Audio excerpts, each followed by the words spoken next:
نئے سال کے لیے 7 اصول۔ نئے سال کے آغاز میں ہر بندہ چونکہ موٹیویشن کی معراج پر ہوتا ہے، اس لیے یہ وقت اس قسم کے مشورے دینے کے لیے بہترین ہوتا ہے کہ آپ کو زندگی کیسے گزارنی چاہیے۔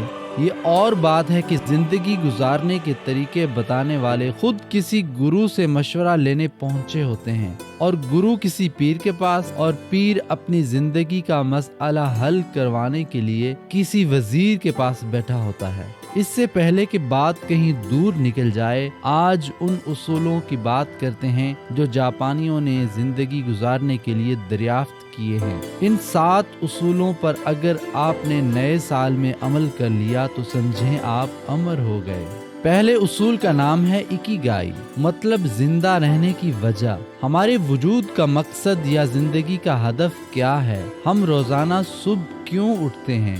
کس مقصد کے لیے؟ کیا سوچ کر ہم کام پر جاتے ہیں؟ کیا ہماری ملازمتیں اور کاروبار ہی زندگی کا اول و آخر مقصد ہیں؟ ان سوالوں کا ایک سیدھا سادہ سا جواب تو یہ ہو سکتا ہے کہ اگر ہم کام پر نہیں جائیں گے تو بہرحال یہ سوچنے کے لیے بھی زندہ نہیں رہیں گے کہ زندگی کا کوئی مقصد ہونا چاہیے یا نہیں۔ لہٰذا جب ہم صبح اٹھتے ہیں تو کسی اعلیٰ و عرفہ مقصد کے لیے نہیں، بلکہ مجبوراً اٹھتے ہیں کہ زندگی کی گاڑی چلانی ضروری ہے۔ یہ سوال میں نے ایک بٹ صاحب سے پوچھا۔ وہ اس وقت کلچوں کے ساتھ کھد کھا رہے تھے۔ انہوں نے نیم وا آنکھوں سے مجھے دیکھتے ہوئے بتایا کہ ان کی زندگی کا مقصد یہ جاننا ہے کہ لاہور میں اچھا کھانا کہاں کہاں ملتا ہے۔ وہ بٹ صاحب اب تک لاہور میں ملنے والے انواع و اقسام کے کھانوں کے بارے میں اپنی تحقیق مرتب کر چکے ہیں۔ آپ بھی اپنی زندگی کو کھنگالیں اور دیکھیں کہ آپ کا مقصد کیا ہے۔ اگر کوئی مقصد نہیں تو یہ مقصد آج ہی تلاش کریں۔ اگر یہ مقصد آپ کی صلاحیتوں، ضرورتوں اور دنیا کے مسائل اور ان کے حل سے ہم آہنگ ہو تو کیا کہنے؟ اس کا مطلب ہوگا کہ آپ اکیگائی کے اصول پر کاربند ہو گئے۔ دوسرا اصول ہے شکاٹا گا نئی، یعنی جو بات ہمارے بس میں نہیں اس پر پشیمان ہونا چھوڑ دیں۔ جن چیزوں کو ہم تبدیل نہیں کر سکتے ان پر وقت ضائع نہ کریں، اور یہ اصول ذہن نشین کر لیں کہ ہر بات ہمارے بس میں نہیں ہوتی۔ لہٰذا ان باتوں پر دھیان دیں جو ہمارے بس میں ہیں اور جنہیں ہم تبدیل کر سکتے ہیں۔ بہت سے رواقی فلسفی جیسے سینیکا اور ایپیکٹیٹس بھی اس نظریے کے قائل تھے۔ اس اصول کو اپنانے سے ہم زندگی کی صعوبتوں اور غموں سے بہتر طریقے سے نبر آزما ہو سکتے ہیں اور اپنی توانائیاں ان کاموں میں صرف کر سکتے ہیں جو کام ہمارے اختیار میں ہیں۔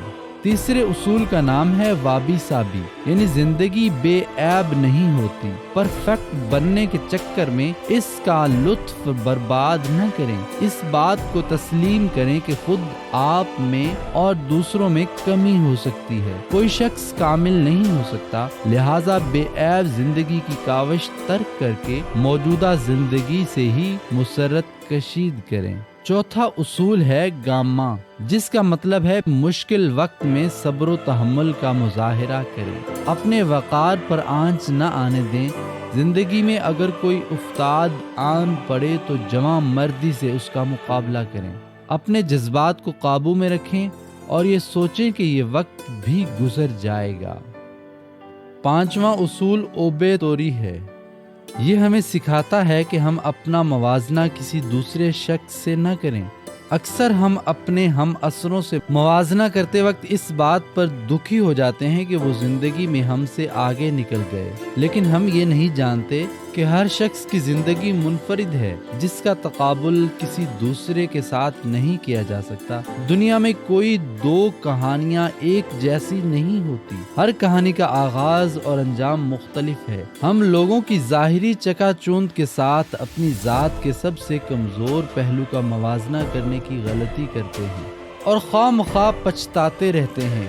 یہ نہیں جانتے کہ جس شخص سے ہم متاثر ہو رہے ہیں اس کی اپنی زندگی کیسی ہے۔ چھٹا اصول کیزن ہے۔ اس کا لفظی مطلب ہے تبدیلی بہتری کے لیے۔